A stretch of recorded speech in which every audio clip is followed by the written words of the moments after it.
लोग हैं तो पत्नी उनकी मनोहरा देवी वो हिंदी जानती थी, उनके लिए इन्होंने हिंदी सीखी। नहीं तो बंगला में लिखते थे, तो हिंदी लिखी तो आपने उनके अक्षर देखे होंगे, इतने सुंदर कोई नहीं लिखता है। ऐसी लहरदार ऐसी भाषा उनकी थी कि अद्भुत बिल्कुल। और 22 साल के थे तब उनकी पत्नी नहीं रही। फिर विवाह नहीं किया। फिर उसके बाद हमने जब कहा कि भाई दोनों बच्चे छोटे हैं, एक लड़की थी एक लड़का छोटे थे, ये दोनों इतने छोटे हैं, आप विवाह कर लें, तो उन्होंने हमको बड़ी बात कही उनसे। कहा मनोहरा देवी मरी नहीं है, मुझ में समा गई है, तुम आप दोनों हो। असल में वहां जब खबर पहुंची ना उनकी बीमारी की, चले तो जब गांव के सीमा में पहुंचे तो उनकी पत्नी को जला करके लोग लौट रहे थे। अंतिम समय में नहीं देखा उन्होंने, लेकिन उनके चरित्र पर कोई धब्बा नहीं है। एक वो और एक नेहरू जी। नेहरू जी भी ऐसा है कि हमेशा कहते थे महादेवी मैं तो नास्तिक हूँ। हमने कहा भाई अब कभी देखेंगे हम तुम्हारी नास्तिकता। तो जब कमला जी को वहाँ निधन उनका हो गया है और जला के आए तो भस्म यहाँ प्रवाहित की, बिल्कुल उसी कर्मकांड के साथ धोती पहन के जनेऊ डाल के, जैसा कहा पंडित ने। और इतनी भस्म उन्होंने एक डिब्बी में रखी, चांदी की डिब्बी में, उसको हमेशा अपने सिराने रखते थे वो। तो जब कुछ दिन हो गए दिल्ली में गई थी, देखा मैंने, तो मैंने कहा जवाहर भाई अब बताएं आप नास्तिक हैं कि आस्तिक। तो उनके आंसू आ गए, कहने लगे महादेवी आज तो मैं आस्तिक हूँ, क्योंकि ये ठीक है कमला की भस्म तक मैं प्रवाहित कराया, लेकिन मुझे लगता है वो मुझे देखती है। दो को मैंने देखा, इतने ज्यादा अपनी पत्नी के प्रति इतना स्नेह रखना बड़ा मुश्किल है। जवाहरलाल जी तो के चारों तरफ कहीं विधवा कहीं कौन 50 लड़कियां घूमती रहती थी। निराला जी तो इतने कम रहे, महिषादल रहते थे, और वो इतने सुंदर थे कि जब जन्म उनका हुआ ना तो उन्होंने कहा जी सूर्य कुमार है। तो उनका नाम पहले सूर्य कुमार ही था, सूर्यकांत तो बाद में हुई है। और वो राजकुमारों के साथ ही घोड़े की सवारी और सब करते थे। राजा बहुत चाहता था कि रहें। ये जब आए और हिंदी का हाल देखा तो हिंदी लिखने लगे। कैसी हिंदी लिखी उन्होंने और क्या लिखा है, और मानव तो उनसे ऊंचा अभी हमने देखा नहीं। एक दिन हमसे कहा महादेव बहन आओ बजट बनाए। काहे का बजट, एक पैसा भी पास नहीं, बजट बनेगा। तो हमने क्या करेंगे, कह रहे हैं कि अरे बनाएंगे, इतना रुपया दूध का, इतना खाने का, इतना इसका। हमने कहा रुपया, कहा तुम बताओ किसके पास जाएं। प्रकाशक के, लेते नहीं थे किसी से, हम सिर्फ 2 रुपए उधार लेते थे बस।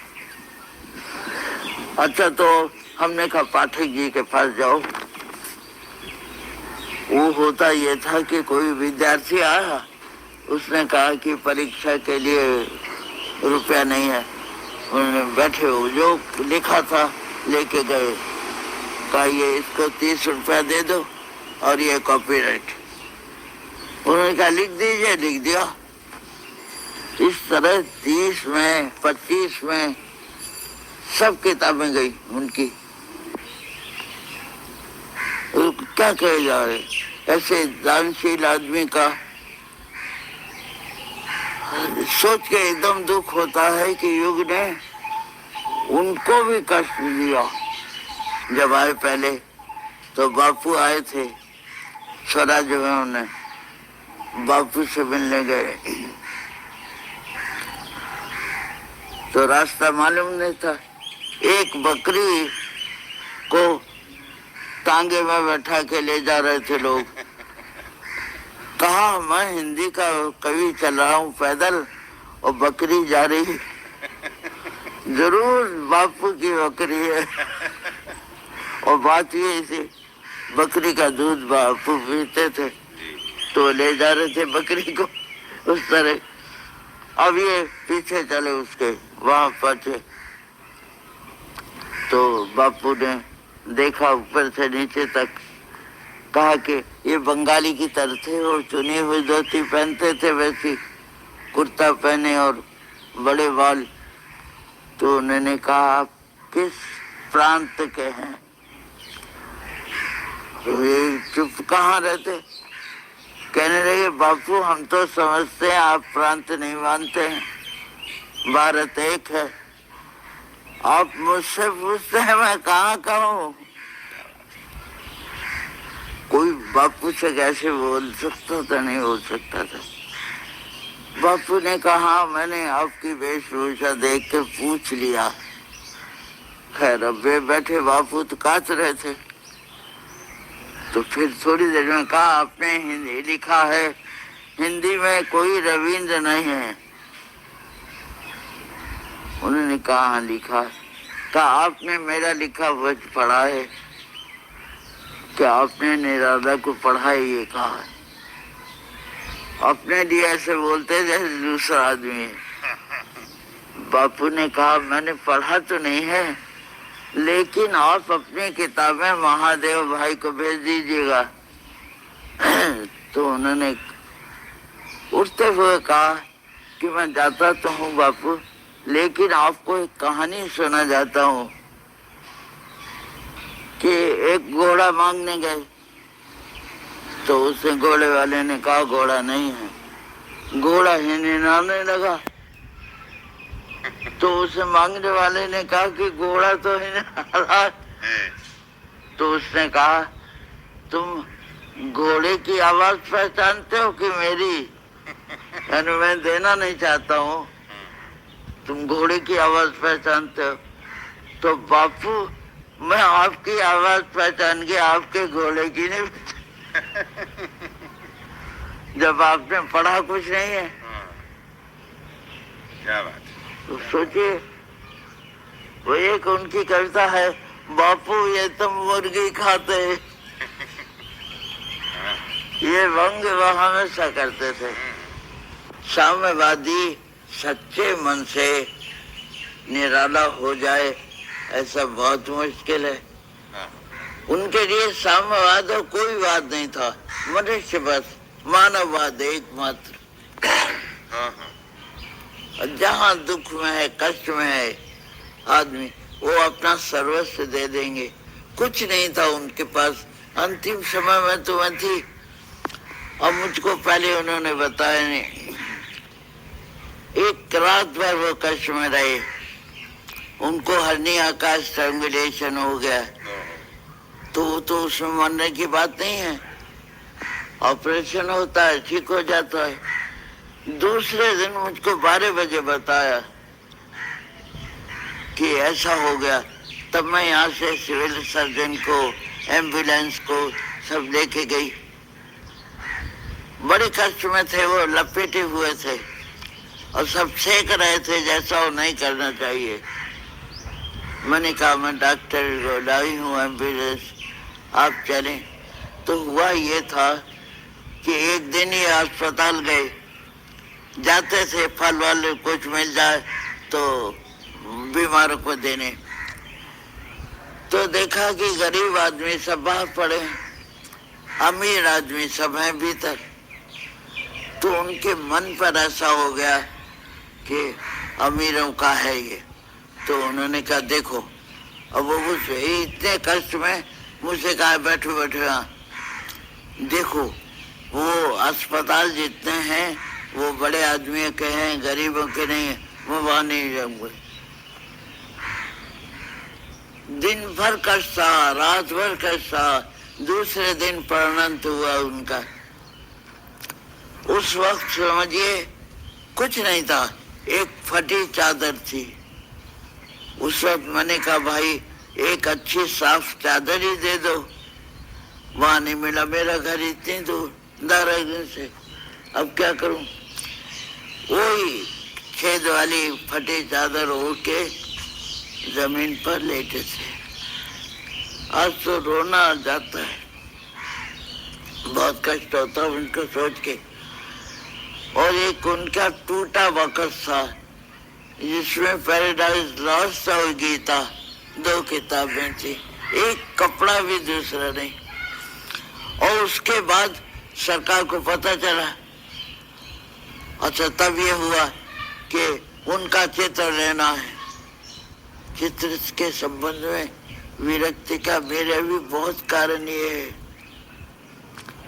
और तो कहाँ तो ओढ़ने के लिए साफ चादर नहीं, कहाँ सरकार का पूरा विभाग दौड़ पड़ा और उनको सजाने लगा।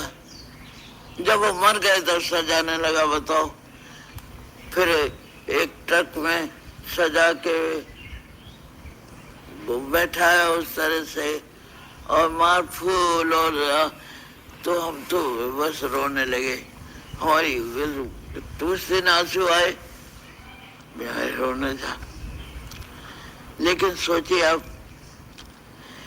उसके पहले हमने सरकार से कहा निराला जी अस्वस्थ हैं, रहते हैं अस्वस्थ, कुछ इंतजाम करना चाहिए, इनकी कृतियों का राष्ट्रीयकरण कर दीजिए। किसी ने कुछ नहीं किया।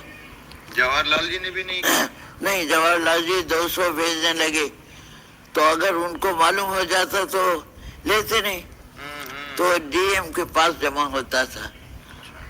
और डीएम के पास था 4-5 हजार 6 हजार जो कुछ हो, उनकी हिम्मत नहीं पड़ेगी निराले जी से कहते कि रुपया लो।